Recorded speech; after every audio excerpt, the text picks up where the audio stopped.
3, 2, 1. Boom! Dan with Mad Nasty Trapping coming back at you again. How's everybody doing tonight? Let me back my camera up. Yes, sir. I'm going to hang on here for a little while, see who the hell joins in. This is going to be an entertaining broadcast. Well, maybe not so entertaining if you've seen it before. I did do a broadcast like this last year about the same time. And I did a broadcast and I called it Making Michigan Legal Bucket Sets. Basically making bucket sets for 220 conibear traps.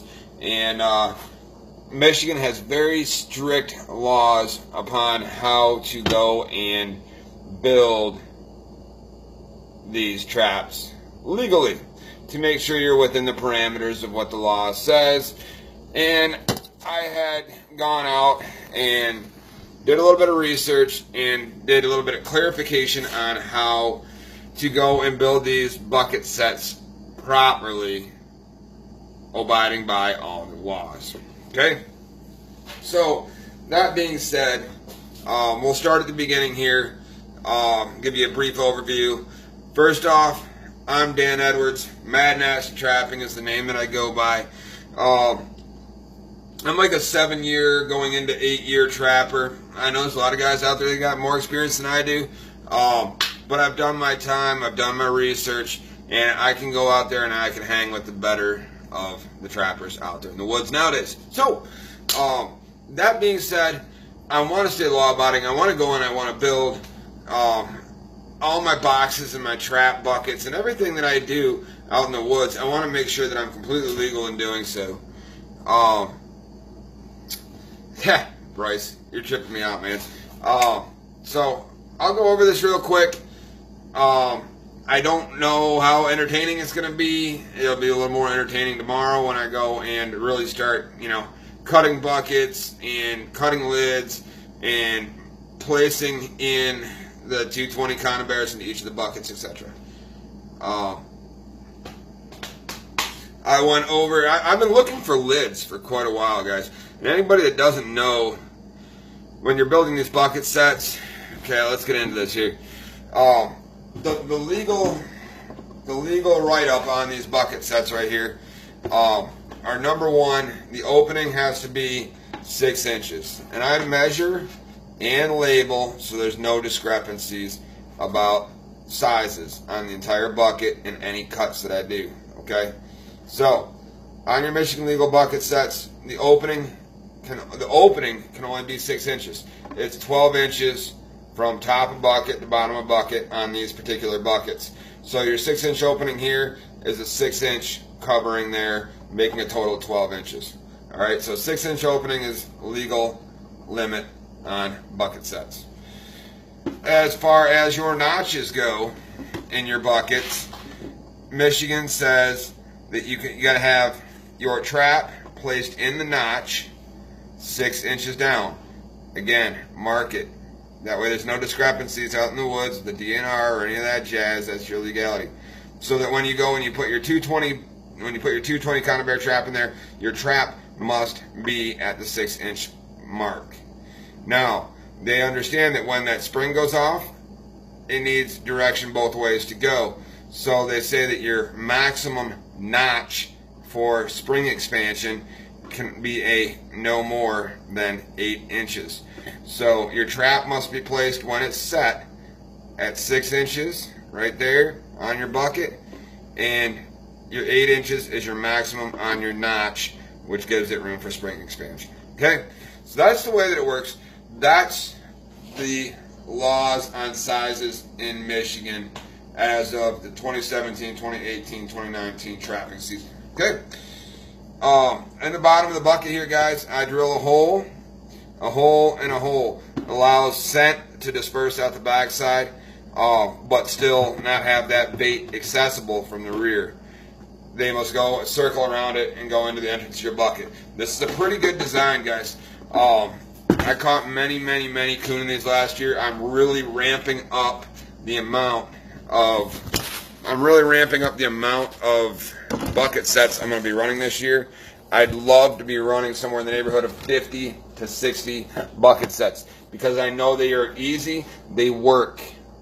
And unlike foothold traps or live catch traps in Michigan, which you must check every 24 hours, a kill trap such as this bucket set in Michigan, there is no stipulated time on how often you must check them. So, for instance, thinking it out a little bit, if I run a huge line of foothold traps or live traps, DP traps, etc., if I run a large line of those, I must check those every single day. Okay? Now, I'm always going to run those live traps, footholds, cages, and DP traps. I'm always going to run those. I'm going to check those every day per the state law. Now, if I go and I run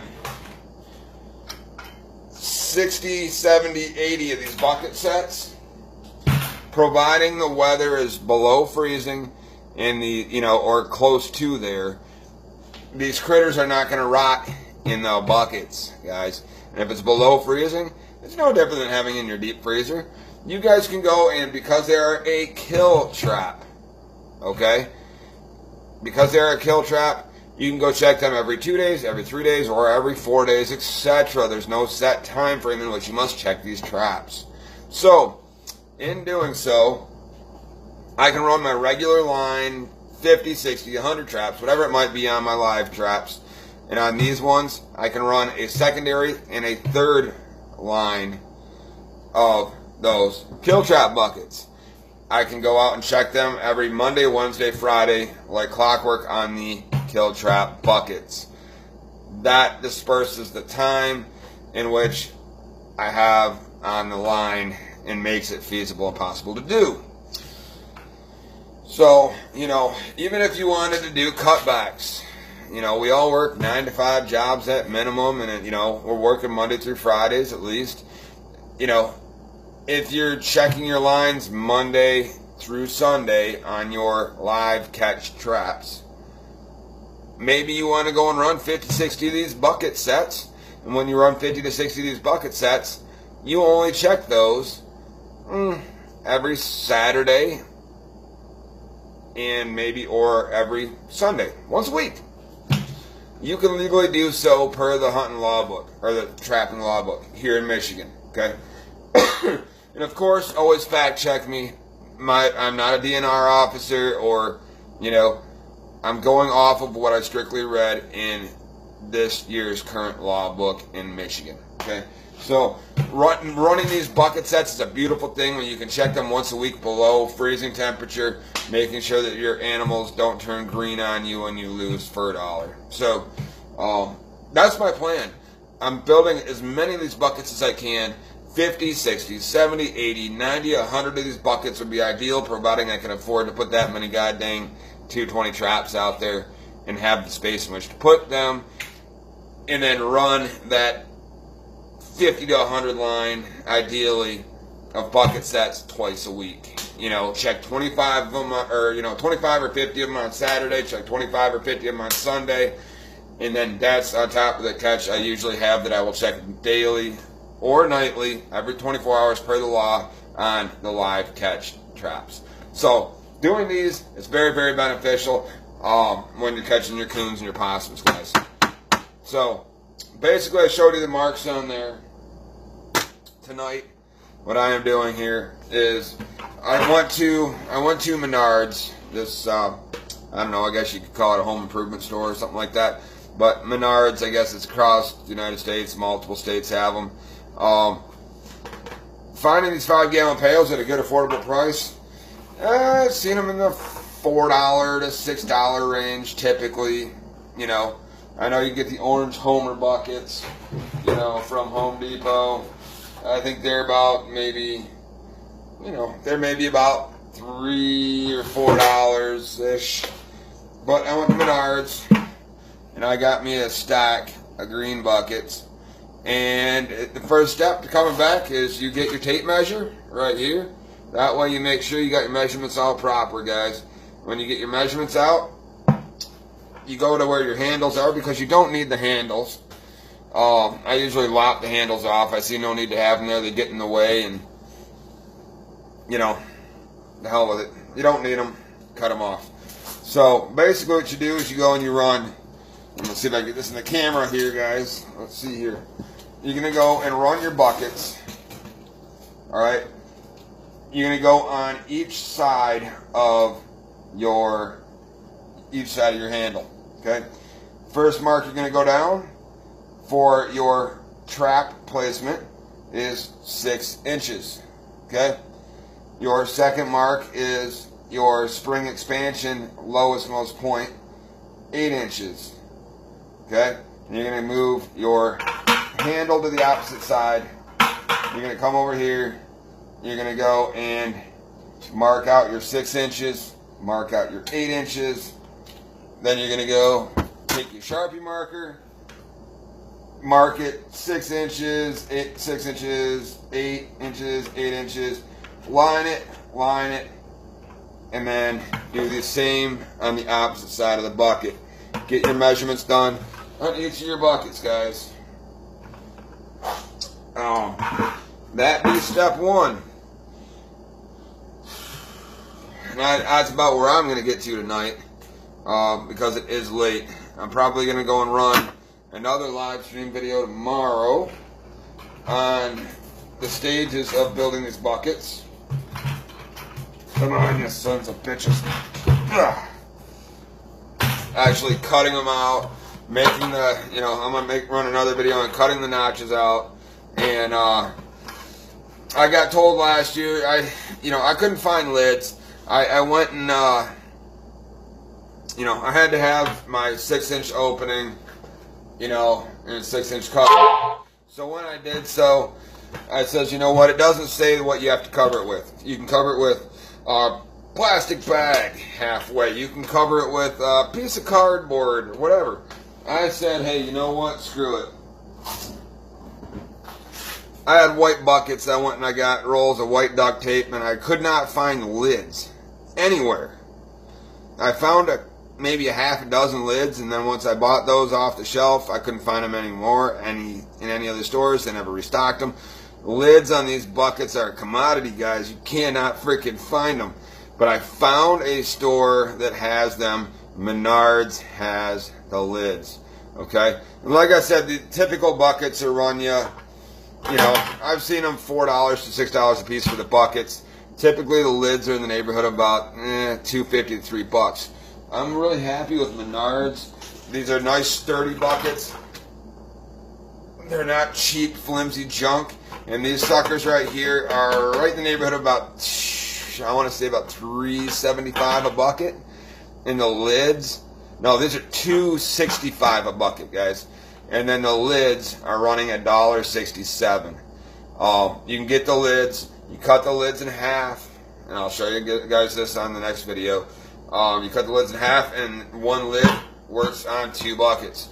I bought out the entire stock on the Menards shelf of lids because I know how hard it is for them to be found, especially when it gets close to the trapping season, guys. So that's basically it.